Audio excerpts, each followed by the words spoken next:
Assalamualaikum warahmatullahi wabarakatuh. Salam Guru Penggerak.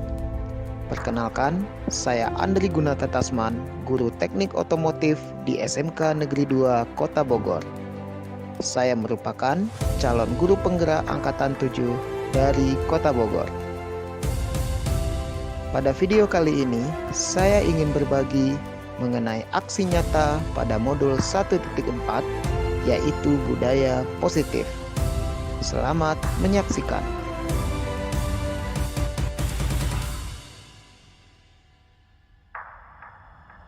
Oke, sekarang ada perbandingan. Ya, biasanya apabila melanggar disiplin, kita identik dengan memberikan hukuman. Tapi selain hukuman, ada identitas sukses yang dapat kita jadikan alternatif selain memberikan hukuman, yaitu ada konsekuensi dan ada restitusi. Apa perbedaannya dari ketiga jenis ini? Ada hukuman, konsekuensi, dan restitusi. Sekarang kita lihat perbedaannya. Untuk hukuman itu identitas gagal, sedangkan untuk konsekuensi dan restitusi itu akan identitas sukses. Kemudian untuk hukuman itu sifatnya negatif, konsekuensi sifatnya netral, sedangkan restitusi itu sifatnya positif. Nah, bagaimana perbedaannya itu banyak sekali ditampilkan di tabel, tapi tidak kita lihat semuanya, kita lihat yang penting aja. Kalau kita memberikan hukuman, kadang sesuatu menyakitkan harus terjadi, terutama buat orang yang kita berikan hukuman.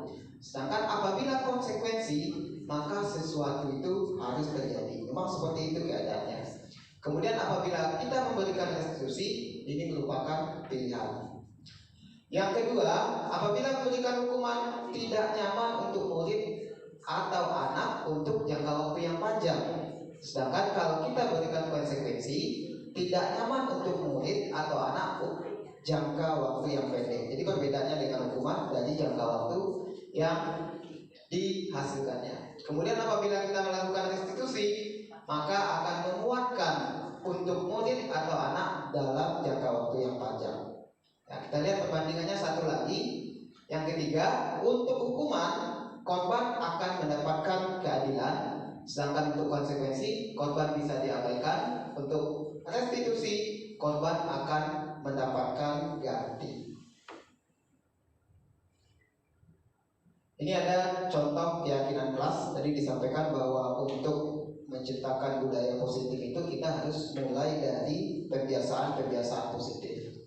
Maka kebiasaan positif itu dapat juga kita lakukan dengan membuat keyakinan kelas. Banyak sekali mungkin poin-poin yang dapat kita jadikan untuk membuat keyakinan kelas ini. Tapi di sini saya paparkan 3 contoh dari keyakinan kelas yang dapat kita buat di dalam kelas pada saat kita mengajar di kelas. Yang pertama yang berhubungan dengan hormat. Apa contohnya? Kami meyakini bahwa sangat penting untuk menghormati semua orang dan barang milik orang. Kemudian untuk bekerja, kami meyakini bahwa sangat penting untuk mengerjakan segala pekerjaan atau mengikuti kegiatan yang telah ditugaskan. Kemudian untuk diterima dan memiliki, kami meyakini bahwa sangat penting untuk merasa diterima pada suatu kelompok dan saling peduli satu dengan yang lain. Ini contoh-contoh dari keyakinan kelas yang dapat kita buat. Kemudian materi yang keempat, ini mengenai kebutuhan dasar manusia. Jadi setiap tindakan manusia itu memiliki suatu tujuan. Semua yang dilakukan adalah merupakan upaya maksimal untuk mencapai tujuan yang diinginkan. Ketika mendapatkan apa yang diinginkan, maka sebetulnya kita sedang memenuhi salah satu dari 5 kebutuhan dasar manusia. Jadi kalau kita hubungkan dengan pekerjaan kita sehari-hari sebagai seorang pendidik, ternyata baik itu pelanggaran yang dibuat oleh siswa, baik itu misalkan ketidakdisiplinan siswa, itu diawali dengan 5 kebutuhan dasar dari siswa itu yang belum terpenuhi. Apa saja 5 kebutuhan dasar tersebut? Marilah kita lihat. Kita mulai dulu dari yang di tengah, ya. Kebutuhan yang pertama itu adalah kebutuhan bertahan hidup atau survival.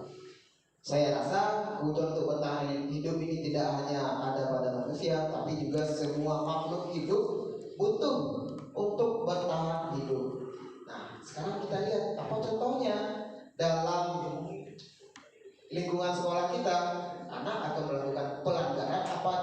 dia merasa kebutuhan bertahan hidupnya itu terancam. Contohnya seperti ini. Ada anak yang tidak nyaman belajar pagi-pagi. Kadang dia ngantuk, kadang dia sengaja datang terlambat karena harus sarapan dulu di luar. Nah, itu salah satu contoh pemenuhan kebutuhan dia harus bertahan hidup, yaitu dia harus sarapan atau makan terlebih dahulu. Ya, itu contoh dari bertahan hidup atau survival. Kemudian kebutuhan dasar yang kedua, kita lihat yang sebelah kanan atas, kebutuhan akan cinta dan kasih sayang atau belonging. Contohnya adalah misalkan ada anak yang di dalam keluarganya itu terjadi broken home, ya, atau keluarganya yang tidak kurang kasih sayang, kurang mendapatkan kasih sayang dari orang tuanya, kurang harmonis. Nah, itu akan berakibat juga kadang anak akan sering datang terlambat, sering tidak masuk, sering bolos. Kemudian kalau diajak diskusi, diajak berbicara, kadang juga tidak bisa diajak berkolaborasi atau bekerja sama. Itu adalah salah satu dari kebutuhan dia akan cinta dan kasih sayang yang tidak terpenuhi. Kemudian kita lihat kebutuhan selanjutnya adalah kebutuhan akan penguasaan atau power. Jadi dalam diri anak-anak kita itu mereka juga butuh memperlihatkan saya ini lebih dari teman-teman saya yang lain, ya, bisa lebih jago dalam suatu pelajaran, bisa lebih jago dalam fisik, bisa lebih jago dalam olahraga. Karena mereka itu untuk memperlihatkan bahwa mereka lebih, kadang mereka harus melakukan tindakan-tindakan yang misalnya terkesan melanggar aturan. Kemudian kebutuhan selanjutnya adalah kebutuhan akan kesenangan atau fun. Contohnya misalkan ada anak yang pada saat kita ngajak tapi anaknya sibuk melukis. Ternyata dia lebih fun atau lebih senang dengan melukis dibanding dengan pelajaran kita. Tapi terkadang caranya agak benar sama anak-anak. Nah, itu adalah kebutuhan mereka akan kesenangan yang kadang tidak terpenuhi. Jadi mereka mencari kesenangan cuma di waktu atau momen yang tidak tepat. Selanjutnya, ini hampir mirip dengan kesenangan, kebebasan. Kadang dalam keseharian kita sebagai seorang guru yang biasanya identik dengan aturan, ya, yang biasanya identik dengan batasan-batasan, norma-norma, kadang anak itu merasa tidak bebas, merasa dikekang dengan adanya aturan. Misalkan aturan harus baju masuk ke dalam biar rapi, aturan harus menggunakan sepatu yang berwarna hitam. Karena mereka pengen bebas, sepatunya nggak berwarna hitam, tapi warna lain gitu. Karena tidak terpenuhinya kebutuhan mereka akan kebebasan. Itu 5 kebutuhan dasar manusia.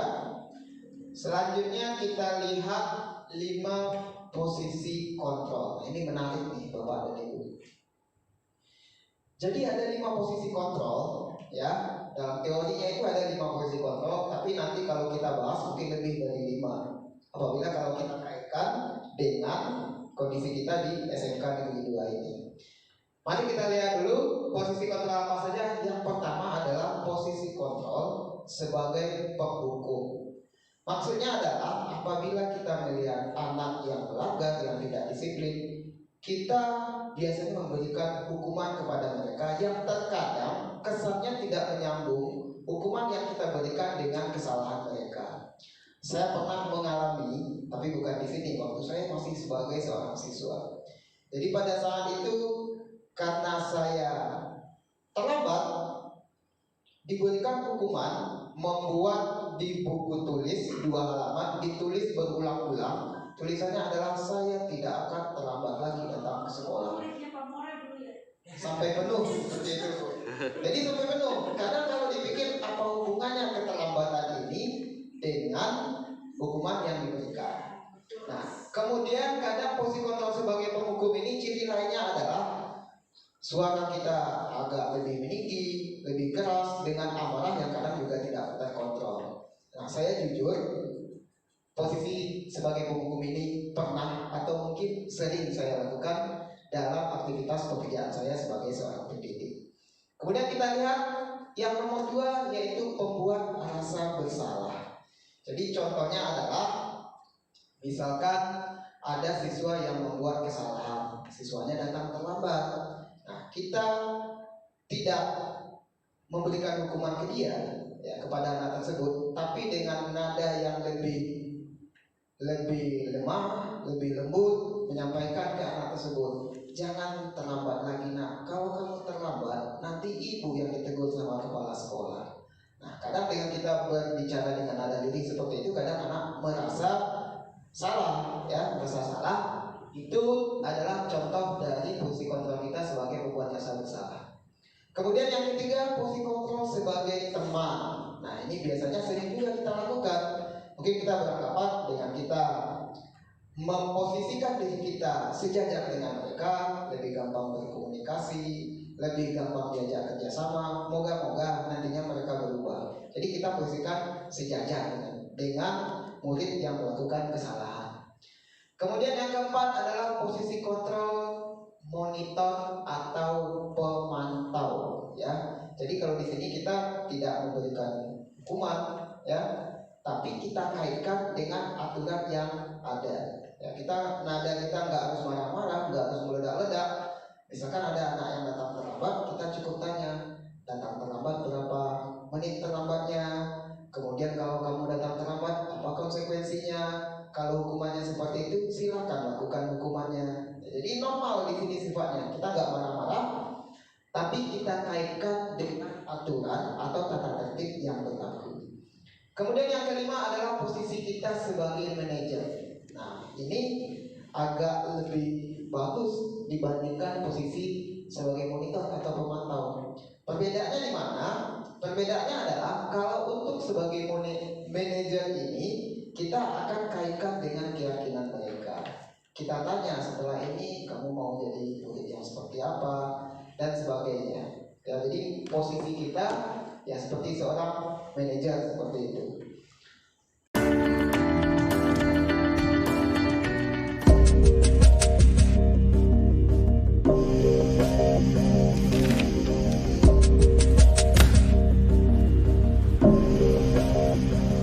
Naren! Sini kamu! Selamat pagi, Bu. Selalu terlambat. Kamu deh, pasti terlambat. Maaf, Bu. Saya... Apa? Apa coba? Alasan kamu apa lagi? Kapan sih kamu tidak terlambat? Malas sekali ya kamu jadi anak. Saya... Dasar pemalas. Gak kapok-kapok sih kamu. Sudah berapa kali terlambat? Sana, kamu keliling lapangan basket 2 kali. Kenapa saya harus keliling lapangan basket, Bu? Kenapa? Kamu mau lawan ibu? Berani-beraninya jawab. Sudah terlambat, masih berani jawab pula. Sekarang, keliling lapangan basket 5 kali sekalian. Biar kapok. Cepat, pergi sana ke lapangan basket.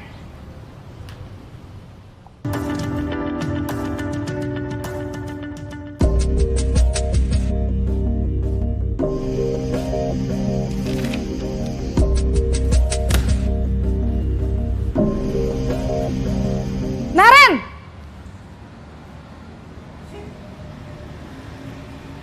Selamat pagi, Bu. Naren. Kamu kenapa terlambat lagi, nak? Ya Tuhan, Naren.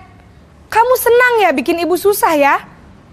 Kalau kamu terlambat lagi, nanti ibu yang ditegur bapak kepala sekolah, nak. Disangka ibu tidak bisa membina kamu. Duh, gimana ini? Maaf, Bu. Duh, Gusti Naren. Kamu suka ya kalau ibu ditegur bapak kepala sekolah? Terus, sekarang ibu harus tulis apa ini di buku absen? Ini kamu sudah sering terlambat loh. Ibu harus apa coba? Maaf, Bu. Maaf sekali. Ya sudah, lain kali jangan bikin ibu susah lagi ya nak ya. Ibu tidak akan kuat lagi kalau kamu begini terus. Bisa jantungan kalau ibu ditegur bapak kepala sekolah. Sana cepat ke kelas. Maaf ya, Bu. Maaf sekali. Posisi pembuat rasa bersalah berbicara dengan nada tenang.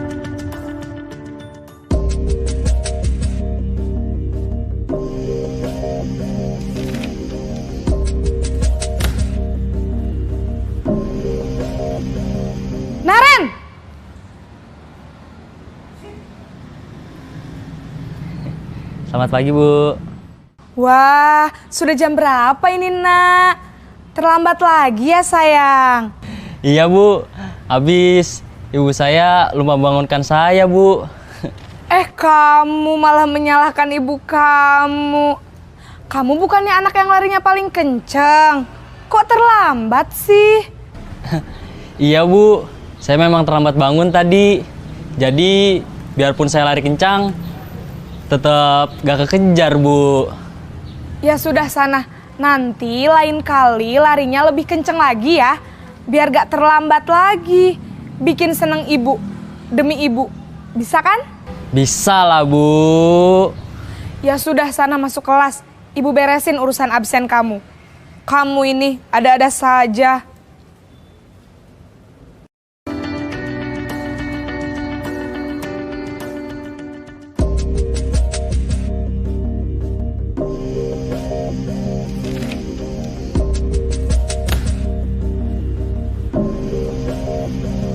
Naren!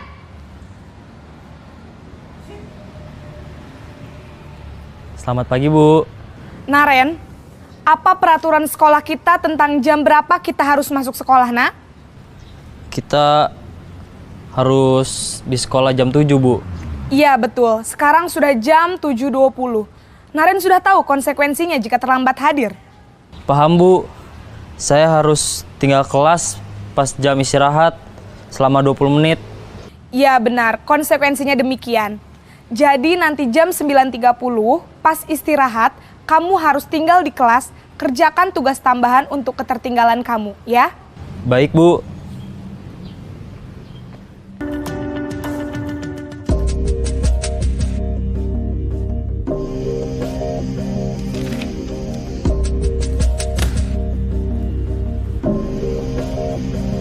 Naren!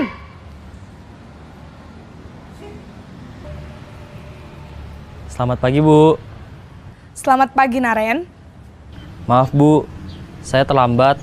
Iya, sekolah masuknya jam 7, sekarang sudah jam 7.20. Jadi sekarang bagaimana ini, Naren? Maaf, Bu. Saya lupa setel alarm saya semalam. Baiklah, menurut kamu, keyakinan sekolah yang mana yang perlu kamu tingkatkan? Menghargai diri sendiri dan orang lain mungkin ya, Bu. Setuju. Jadi, apakah Naren meyakini prinsip saling menghormati tersebut? Iya, Bu. Saya meyakininya. Apakah Naren bersedia memperbaiki masalah keterlambatan ini? Bersedia, Bu. Bagaimana kamu akan perbaiki masalah keterlambatan ini? Saya akan coba untuk tidak lupa menyetel alarm saya, Bu. Baik, kalau Naren lupa menyetel alarm di rumah, ada orang yang kira-kira bisa bantu mengingatkan tidak? Ada, Bu. Kakak saya, Kak Ema. Ada lagi selain Kak Ema? Selain Kak Ema, ada ibu saya. Baik, jadi yang mengingatkan Naren adalah Kak Ema dan ibu kamu ya? Kira-kira akan mulai setel alarm kapan nih, Naren? Setelah pulang sekolah, akan segera saya lakukan. Baik, jadi Naren akan setel alarm untuk bangun besok pagi dan akan diingatkan oleh kakak dan ibunda Naren ya. Ada lagi yang mungkin perlu dilakukan, Naren? Agar tidak terlambat bangun lagi. Tidak ada, Bu. Baik, Naren. Terima kasih untuk kerjasama kamu. Sekarang kamu perlu kembali ke kelas untuk belajar. Baik, Bu. Terima kasih. Kita mulai langkahnya itu dari dasar segitiga, ya. Yang paling bawah yaitu menstabilkan identitas. Apa yang kita lakukan pada tahap menstabilkan identitas? Ini dapat kita lakukan, tujuannya adalah supaya siswa yang tadinya emosinya tidak terkontrol, yang tadinya sedang marah, maka kita stabilkan dulu identitasnya. Caranya bagaimana? Dapat kita lakukan dengan contoh perkataan ya yang dapat kita sampaikan ke mereka. Kamu bukan satu-satunya yang pernah melakukan ini, yang pernah melakukan kesalahan ini. Kemudian dapat juga kita katakan setiap orang pasti pernah melakukan kesalahan. Nah, harapannya dengan kita lakukan langkah menstabilkan identitas ini, maka siswa yang tadinya emosinya tidak terkontrol, mereka emosinya menjadi lebih terkontrol dan lebih mudah untuk kita ajak untuk berdiskusi dan berkolaborasi. Kemudian langkah yang kedua adalah melakukan validasi tindakan yang salah.